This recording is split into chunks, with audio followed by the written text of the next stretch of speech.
Salve, salve! Sejam todos bem-vindos ao canal do professor Alex Nina. Hoje nós vamos falar da última etapa do zoneamento ambiental municipal, que é a saída de campo. Então, parâmetros a serem observados na saída de campo. Você tem parâmetros ambientais, sociais e econômicos. Os parâmetros ambientais são a cobertura vegetal, os valores cênicos, integridade dos ecossistemas, fragilidade dos ecossistemas, presença de unidade de conservação, degradação ambiental, presença de efluentes, resíduos sólidos, lixo, construções irregulares, potencial de aproveitamento mineral, aptidão agrícola, potencial de extração vegetal, potencial pesqueiro, aterros sanitários ou lixões. Parâmetros sociais: presença de comunidades tradicionais, de assentamentos informais de baixa renda, infraestrutura de lazer e turismo, cobertura urbana ou urbanização, domicílios servidos por água, com serviços de esgoto, servidos por coleta de lixo, servidos por energia elétrica e as formas de acesso e acessibilidade aí na região. Já os parâmetros econômicos entram pressão imobiliária, uso agrícola, para a extração vegetal, dos recursos pesqueiros, para o tráfico de modais, uso industriais, aproveitamento mineral, atividades petrolíferas e outras atividades aí econômicas. Então, a construção de cenários, o cenário não é uma realidade futura, mas um meio de representá-la com vistas a iluminar a ação presente à luz dos futuros possíveis e desejáveis. Então, é aquilo que a gente falou em outras aulas, tá? O cenário, ele é um futuro previsível, com base em uma tendência, pode ser uma tendência positiva ou negativa, mas aí é uma forma de visualizar um futuro provável e um futuro desejável. A prova da realidade, a preocupação de eficácia devem guiar a reflexão prospectiva para uma melhor interpretação da realidade e da história. Então tem que ver quais são as tendências passadas e ver se as pressões que foram importantes no passado ainda são importantes atualmente, se elas se intensificaram ou se elas se atenuaram. A gente deu exemplo em aulas anteriores da inflação, que no passado no Brasil, na década de 80, variava muito, era muito alta. Aquilo lá era uma pressão importante para a questão econômica de qualquer município do Brasil. E aquela pressão que existia da instabilidade inflacionária, a partir de 1994, com o Plano Real, ela passou a não existir mais. Então, foi uma forçante, uma força motriz que perdeu importância. Já a outra, como o avanço tecnológico, ganhou importância. Vocês sabem que a partir aí do final do século XX, século XXI, a tecnologia realmente deu uma guinada muito grande. Os cenários, para terem credibilidade e utilidade, precisam respeitar 5 condições de rigor: pertinência, coerência, verossimilhança, importância e transparência. Então, todo cenário estabelecido, uma projeção futura, precisa ter esses 5 itens aqui, tá? Existem 2 grandes grupos de cenários: exploratórios, partem das tendências passadas e presentes e conduzem ao futuro verossímil, então são cenários baseados em tendências. Normativos ou de antecipação, são construídos a partir de imagens alternativas do futuro. Podem ser desejadas ou, pelo contrário, temidas. Às vezes você tem essa situação aqui, olha.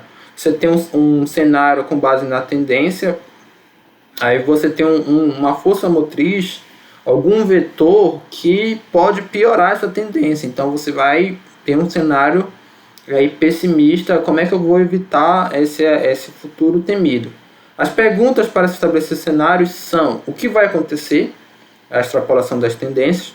O que poderia acontecer? Previsões, prospecções, cenários estratégicos. E o que deveria acontecer? Então, qual seria o correto? Aí depois vem como é que eu deveria agir para alcançar, para evitar um potencial negativo aqui no que poderia acontecer e para buscar o que deveria acontecer.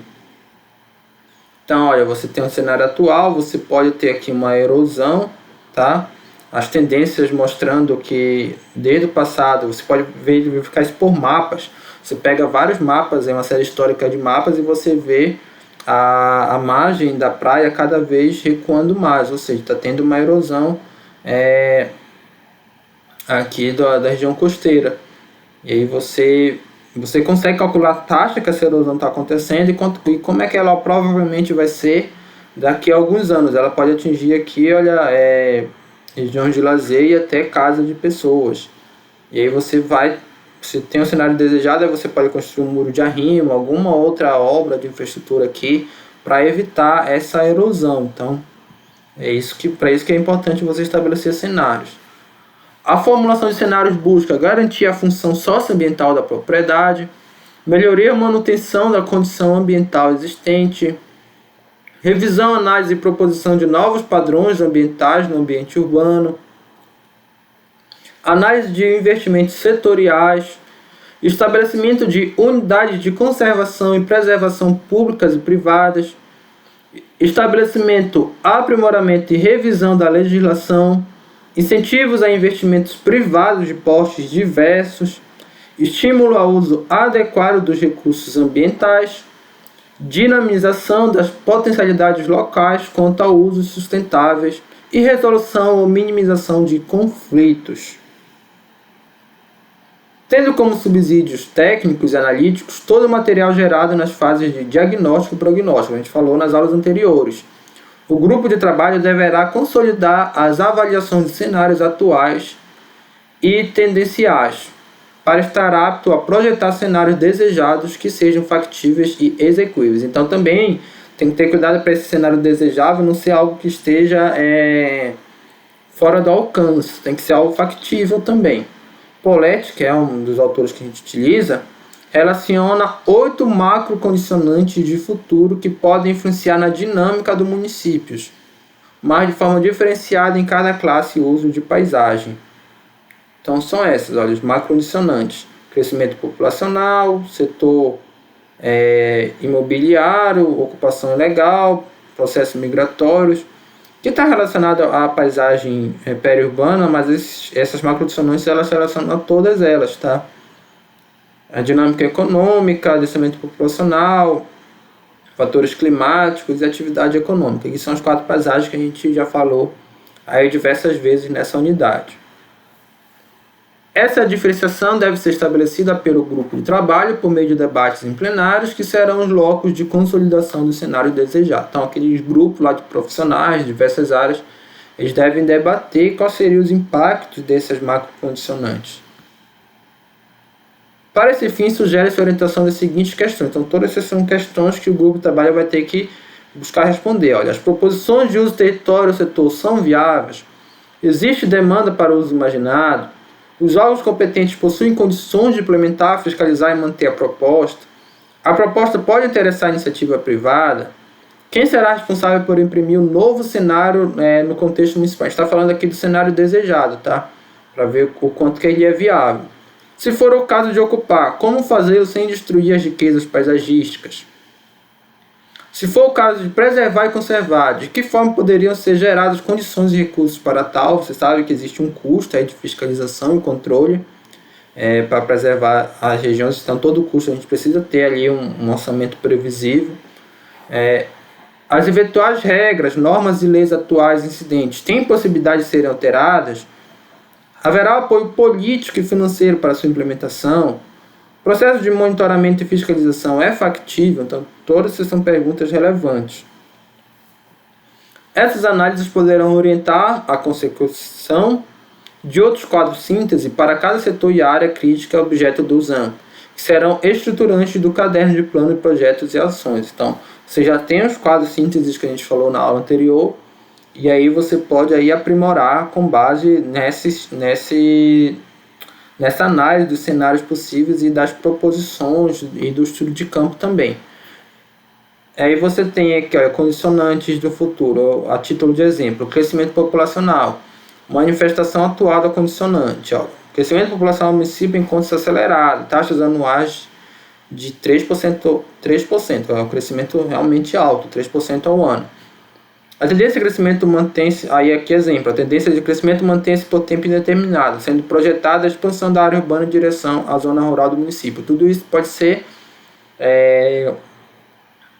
projetado com base em dados históricos. O cenário ideal: manter as áreas verdes atuais e expandi-las para a manutenção da qualidade de vida, que seria vida, tá?